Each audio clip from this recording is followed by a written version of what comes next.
ఏడవ రోజు పత్రిజీ ప్రబోధాలలో మధ్య మార్గం అన్ని సమస్యలను దూరం చేసే ఉత్తమమైన మార్గం అంటూ పత్రిసర్ మనకిచ్చిన మెసేజ్ ఏంటో తెలుసుకుందామా.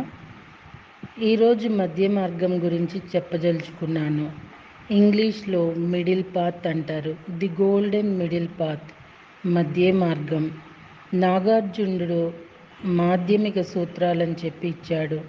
మధ్య మార్గం, నాకు తెలిసిన మధ్య మార్గం గురించి నేను చెప్తున్నాను. మధ్య మార్గం, మిడిల్ పాత్. ఇటు కాదు అటు కాదు, మధ్యలో ఉన్నాము. సంసారం అంటే సంసారము కాదు, నిర్వాణము అంటే నిర్వాణము కాదు, మధ్యలో ఉన్నాము. సంసారం కావాలి, నిర్వాణము కావాలి. అటు ఉండాలి, ఇటు ఉండాలి, ఇంట్లోనూ ఉండాలి, బయట కూడా ఉండాలి. కనుక ఆ మధ్య మార్గం అనేది గొప్ప ఆధ్యాత్మిక సూత్రం. నెయిదర్ మోర్ నార్ లెస్. మీరు చూసుకోండి, 5 వేళల్లో మధ్య వేలు అన్నిటికన్నా పొడుగ్గా ఉంటుంది. ఈ మిడిల్ పాత్ అనేది హయ్యెస్ట్ సిగ్నిఫికెన్స్. మనకు 5 వేళ్ళు ఉన్నాయి. 5 వేళల్లో చిటికిన వేలు భుక్తి, ఫుడ్, ఉంగరం వేలు రక్తి, మధ్య వేలు యుక్తి, చూపుడు వేలు శక్తి, బొటన వేలు ముక్తి. 5 ఉన్నాయి. భుక్తి, we have to enjoy the food. రక్తి, we have to enjoy movies or entertaining the mind. యుక్తి, we have to increase our logic, science and technology. ఇదంతా కూడాను యుక్తి అనబడుతుంది. బుద్ధి, మధ్యవేలు, ఇది అన్నిటికన్నా పెద్దగా ఉంటుంది. శక్తి, మెడిటేషన్ ద్వారా శక్తి. ముక్తి, ఇది బొటనవేలు, అందరితో సహజీవనం వల్ల, సేవ వల్ల. ఇక్కడ మనకి 5 వేళ్ళు 5 విషయాలు ఉన్నాయి. భుక్తి ఈజ్ అన్ ఇంపార్టెంట్ యాజ్ రక్తి. రక్తి ఈజ్ అన్ ఇంపార్టెంట్ యాజ్ యుక్తి. యుక్తి is an important as Shakti. Shakti is an important as ముక్తి. వీటన్నిటిలో బుద్ధి అనేది, యుక్తి అనేది అన్నిటికన్నా పొడవుగా ఉండే వేలు, అది మధ్యలో ఉండే వేలు. యుక్తాహార విహారస్య యుక్త చేష్టస్య కర్మసు యుక్త స్వప్నవా బోధస్య యోగో భవతి దుఃఖః. యుక్తాహారము, ఆహారం యుక్తంగా ఉండాలి. ఆహారం అంటే భుక్తి. ఫుడ్, విహారము, ఎంజాయ్మెంట్, సరైన విహారము. మధ్యవేలు, ఇది యుక్తి. యుక్తంగా ఉండాలి అంటే బుద్ధితో కూడి భోజనం చేయాలి మనం. యుక్తాహార విహారస్య అంటే మనం భుక్తితో కూడి, యుక్తితో కూడి రక్తి చేసుకోవాలి. యుక్తిరహితంగా భుక్తి, యుక్తిరహితంగా రక్తి కాదు. యుక్తాహార విహారస్య యుక్త చేష్టస్య కర్మసు యుక్త స్వప్నావబోధస్య. అవబోధ అంటే మెడిటేషన్. మెడిటేషన్ కూడాను యుక్తంగా చేయాలి. పొలోమని చేయకూడదు. కనుక ప్రతి దగ్గర యుక్తంగా ఉండాలి. దీని యుక్త యోగం అంటారు, బుద్ధి యోగం అంటాం. కనుక ఈ బుద్ధి యోగం అనేది అన్నిటి మీద, అన్నిటికీ వర్తిస్తుంది. అలాగే సేవ కూడాను, పక్క వాళ్ళకి సేవ కూడాను. పొలోమని చేయక్కర్లేదు. మనం ఇంట్లో కూర్చొని సేవ చేసుకోవచ్చని ఇప్పుడు తెలుసుకుంటున్నాము. ఈ పిఎంసి ద్వారా ప్రచారం చేయటం అనేది యుక్తితో చేయటము. సో భుక్తి, రక్తి, యుక్తి, శక్తి, ముక్తి. శక్తి కావాలంటే మనం ధ్యానం చేయాల్సిందే. ధ్యానం చేస్తే ఏమవుతుందంటే మన భుక్తి సరిగా ఉంటుంది, యుక్తంగా చేస్తాము. రక్తి సరిగా ఉంటుంది, యుక్తంగా చేస్తాము. మరి ఈ బుద్ధి సరిగా ఉపయోగించుకుంటాము, యుక్తంగా చేసుకుంటాము. బుద్ధిని మనం విశేషంగా అభివృద్ధి పరుచుకుంటాం. తరువాత ధ్యానం ద్వారా శక్తి. ఈ 4 ద్వారా మనం ముక్తి సంపాదిస్తాం. అందరికీ సరి అయిన భుక్తి ప్రసాదించడము, సరి అయిన రక్తిని ఇవ్వడము, సరి అయిన యుక్తిని ఇవ్వడము, సరి అయిన శక్తి ప్రసరించే మార్గం ధ్యానం నేర్పించడం. ఇవే మన ముక్తికి మార్గం. సో 5 ఫింగర్స్ ఉన్నాయి మై డియర్ ఫ్రెండ్స్. భుక్తి, రక్తి, యుక్తి, శక్తి, ముక్తి. భుక్తి వదిలిపెట్టేసి రక్తి కాదు, భుక్తి రక్తి వదిలిపెట్టేసి యుక్తి కాదు, ఈ 3 వదిలిపెట్టేసి శక్తి కాదు, ఈ 4 వదిలిపెట్టేసి ముక్తి లేదు. ఈ 4తోనే ముక్తి కూడి ఉంది. ఈ 4 మనం సంపాదించుకున్నది అందరికీ ఇస్తాము. We have to enjoy our body by the best food, worst food కాదు. We have to enjoy our mind with the best movies, best entertainment, not the worst entertainment. చక్కగా క్లాసికల్ సంగీతం వింటుంటే బెస్ట్ ఎంజాయ్మెంట్ వస్తుంది. Okay, తర్వాత యుక్తి, best books చదవాలి మన Srinivas గారిలాగా.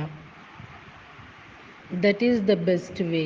Reading the best books is the best way to develop your బుద్ధి, which I have done, which that Newton has done, which Srinivas has done.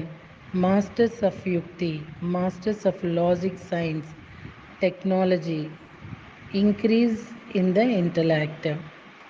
తరువాత ధ్యానం అందరూ చేయవలసిందే.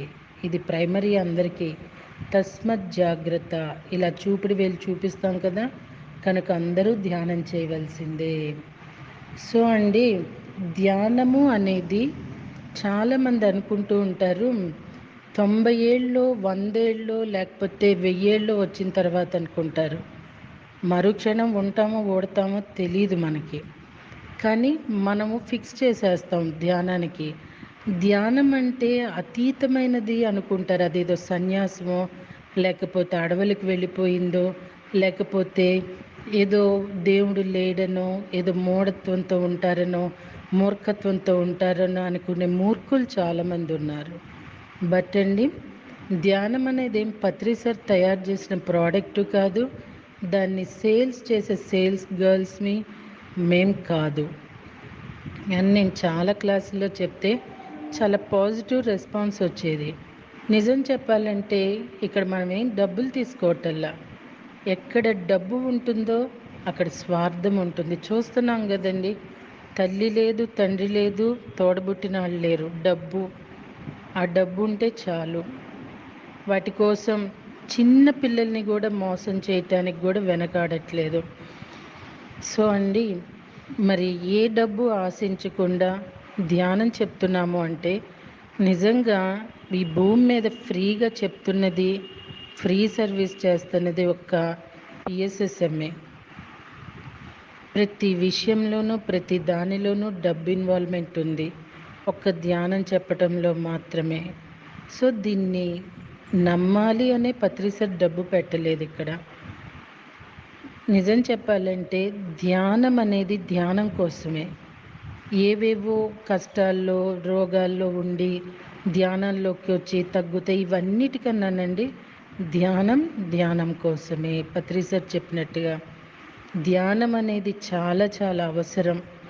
నా అనుభవంలో, నా హస్బెండ్ అనుభవంలో, మా అమ్మ నాన్నగారి అనుభవంలో చెప్పాలి అన్నా కూడా ధ్యానము చాలా గొప్ప పాత్ర వహిస్తుంది. ఏంటో ధ్యానం అంటే ఏదో ఎక్కడి నుండో ఏంటో అనుకుంటారు. ఏమీ కాదు, మన నుండి, మనలో నుండి మన శక్తే మనకి శక్తినిస్తుంది ధ్యానం ద్వారా.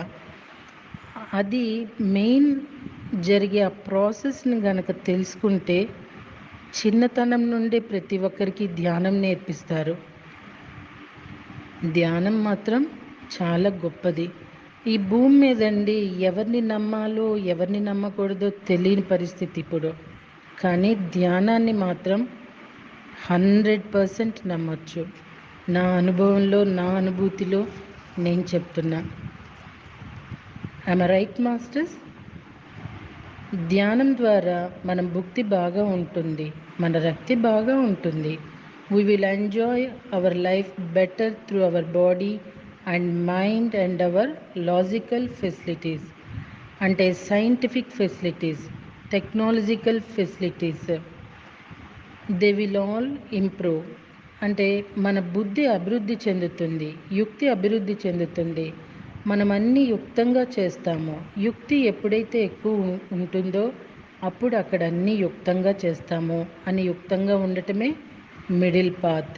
ఈ యుక్తంగా అంటే ఏది ఎక్కువ లేకుండా, ఏది తక్కువ లేకుండా. యుక్తాహార విహారస్య, ఎక్కువ భోంచేయవద్దు, తక్కువ భోంచేయవద్దు, ఎక్కువ ఎంజాయ్ చేయవద్దు, తక్కువ ఎంజాయ్ చేయవద్దు. ఈ 21 రోజులు రోజుకు ఒక సినిమా చూస్తే బాగుంటుంది. నేను నిన్న ఒకటి చూశాను, మొన్న ఒకటి చూశాను, ఈవేళ ఒకటి చూస్తాను, రేపు కూడా ఒకటి చూస్తాను ఇంట్లో కూర్చొని. ఈ 21 రోజుల్లో 21 సినిమాలు చూస్తానని నేను వ్రతం పెట్టుకున్నాను. థ్యాంక్స్ టు మోడీ గారు. ఎక్కడి నుంచైనా మన పని మనం చేసుకోవచ్చు. ఎలాంటి పరిస్థితుల్లోనైనా మన పని మనం చేసుకోవచ్చును. మన పనికి విరామం లేదు. మన పని మనం చేస్తూనే ఉంటాం. ఇంట్లో కూర్చొని చేస్తాం. మనం అందరికీ ఆదర్శంగా ఉందాము. ఈ పాయింట్ అండి, చాలామంది పిరమిడ్ మాస్టర్స్ సింహావలోకనం చేసుకోవాలి. నేను నెలలో మేబీ 1-2 డేసే ఇంట్లో ఉండేవాళ్ళమేమో, నేను నా హస్బెండ్. చాలా చాలా ఊళ్ళు వెళ్ళటము, అసలు ఒక్క ఒక్క టైంలోనండి, అంటే ఒక రోజు కూడా కాదు, కొన్ని గంటల్లో 7-8 ఊళ్ళు నన్ను తీసుకెళ్ళి ధ్యానం చెప్పిన రోజులు ఉన్నాయి. ఈవెన్ హైదరాబాద్ వెళ్తే 6 క్లాసులు తీసుకొని పంపించడం జరిగింది. అలా చెప్పాలంటే నిజంగా నేను ధ్యానము, జ్ఞానాన్ని పంచటం అనే దాన్ని కాలంతో చాలా వినియోగింపబడ్డాననే చెప్పాలి. అది సుకృతం అండి. అది అర్థమయ్యే వాళ్ళకే అర్థమవుతుంది. మూర్ఖులకి అర్థమయ్యేటట్టు చెప్పాలన్న ప్రయత్నం కూడా మూర్ఖత్వమే చెప్పాలంటే. ఇటీవల నాకు ఎక్కడికి రావాలనిపించట్లా. ఎన్నో క్లాసెస్ వస్తున్నా నేను వెళ్ళలేకపోతున్నా కూడానండి. నాకు ముందు వెళ్ళాలనిపించటం కూడా లేదు. లైక్ జూమ్ క్లాసులు కూడా చాలా చాలా చేశాను. ఇప్పుడు జూమ్ క్లాసులు కూడా వద్దనిపిస్తుంది. పత్రి సార్ ఏం చెప్తున్నారు? ఎలాంటి పరిస్థితుల్లోనైనా మన పని మనం చేసుకోవచ్చు, ఏ విధంగా అయినా చేసుకోవచ్చు. సో అండి, ఇంట్లో కూర్చొని చేసుకోవచ్చు. చాలామంది, మేడం మేము క్లాసులకు పిలిస్తే మీరు రావట్లేదేంటి, మీరు రావాలి కదా, మీరు వస్తేనే కదా మీకు విశ్వం హెల్ప్ చేసేది అంటం కూడా వినటం జరుగుతున్నది. ఎక్కడికి రాకుండా ఉన్నప్పుడే నాకు విశ్వం యొక్క హెల్ప్ ఎక్కువ అందుతూ ఉన్నదని చెప్పాలండి. ఎన్నో చిక్కుముడులు, చిక్కు సమస్యలు నేను పరిగెట్టిన రోజు ఏం తీరలా, అధికమవుకుంటానే వచ్చాయి. ఈరోజు అన్నీ తీరిపోయాయి. సో ఏం చెప్పాలి మనము? తిరగాల్సిన టైంలో తిరుగుతాము, ఉండి వర్క్ చేయాల్సిన టైంలో చేస్తాము. ఇది మాస్టరిజం ఉండి కూడా మీరు రావట్లా, చెయ్యట్లేదు అంటున్నారంటే వాళ్ళకి అసలు ధ్యానం గురించి ఎంతవరకు తెలిసింది?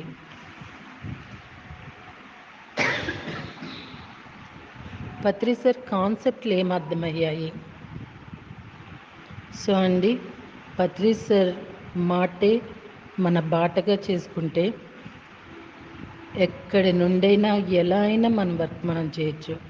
ఈరోజు ఇది 110వ పుస్తకం ఆడియో చేయటం. నేను ఎన్నో ఊళ్ళు తిరిగి చేసిన ధ్యాన ప్రచారానికి ఎన్నో రెట్లు ఎక్కువ ఇప్పుడు జ్ఞాన ప్రచారం జరుగుతున్నది. ఎంతమంది నుండి రెస్పాన్స్ వస్తున్నది, మేం వింటూ మరింత మందికి అందిస్తున్నామని, ఈ ఆడియోస్ ద్వారా ఎంతో జ్ఞానము పొందుతున్నామని ఎంతమంది ఆనందిస్తున్నారు.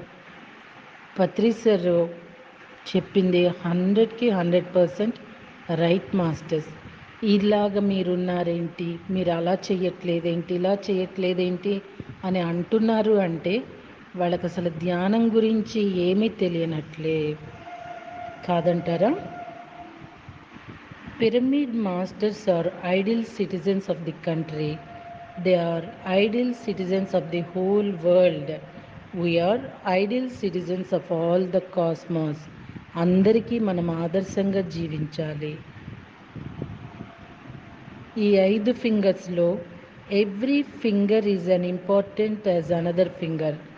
శరీరం ఇంపార్టెంట్, మనసు ఇంపార్టెంట్, బుద్ధి ఇంపార్టెంట్, ఆత్మ ఇంపార్టెంట్, సర్వాత్మ ఇంపార్టెంట్. శరీరంతో భుక్తి, మనసుతో రక్తి, బుద్ధితో యుక్తి, ఆత్మతో శక్తి, సర్వాత్మతో ముక్తి. మిడిల్ పాత్ అన్నిటికన్నా గొప్పది, మధ్య మార్గం. ఈ మిడిల్ ఫింగర్ చూడండి, అన్నిటికన్నా గొప్పగా ఉంది. చూసుకోండి, మీ యొక్క చేతిని చూసుకుంటే మీకే తెలుస్తుంది. అన్నిటికన్నా గొప్పది మిడిల్ పాత్. ఈ మిడిల్ పాత్కి అంకితమే మన పిఎస్ఎస్ఎం. మనం ఏది ఎక్కువ చేయము, ఏది తక్కువ చేయము, ఎక్కువ మాట్లాడము, తక్కువ మాట్లాడము, ఎక్కువ డబ్బు సంపాదించము, తక్కువ సంపాదించము, ఎక్కువ ఎంజాయ్ చేయము, తక్కువ ఎంజాయ్ చేయము, మాకు ఎక్కువ ముక్తి అక్కర్లేదు, తక్కువ ముక్తి కూడా అక్కర్లేదు, ఎక్కువ సేవ అక్కర్లేదు, తక్కువ సేవ కూడా లేదు, అన్నీ చక్కగా మిడిల్ పాత్లో చేస్తాము. కనుకనే మనము ఎవరికి కనబడము. ఎక్కువ చేసేవాడు అందరికీ కనబడతాడు, తక్కువ చేసిన వాడు అందరికీ కనబడతాడు, ఎక్కువ తినేవాడు అందరికీ కనబడతాడు, ఇక తక్కువ తినేవాడు వాడేం తినటం లేదురా అని చెప్పేసి అందరికీ కనబడతాడు. ఎప్పుడు ఎక్కువ తక్కువ చేసేవారే అందరికీ స్పెషల్గా కనబడతారు. కానీ మనము అందరికన్నా ఎక్కువ స్పెషల్. ఎందుకంటే మనం ఎక్కువ చెయ్యం, తక్కువ చెయ్యం, ఎవరికీ కనబడం కనుక మనము లేము అని కాదు, కనబడము కనుక మనమే అందరికన్నా ముఖ్యమైన వాళ్ళము. East or west, pyramid master is the best because of middle path. మధ్య మార్గం. పిరమిడ్ దేవుళ్ళందరికీ నా యొక్క నమస్కారాలని చెప్తున్నారు పత్రిజీ. మళ్ళీ రేపటి రోజున దృష్టిని బట్టే సృష్టి అన్న అధ్యాయం తెలుసుకుందామా? Thank you.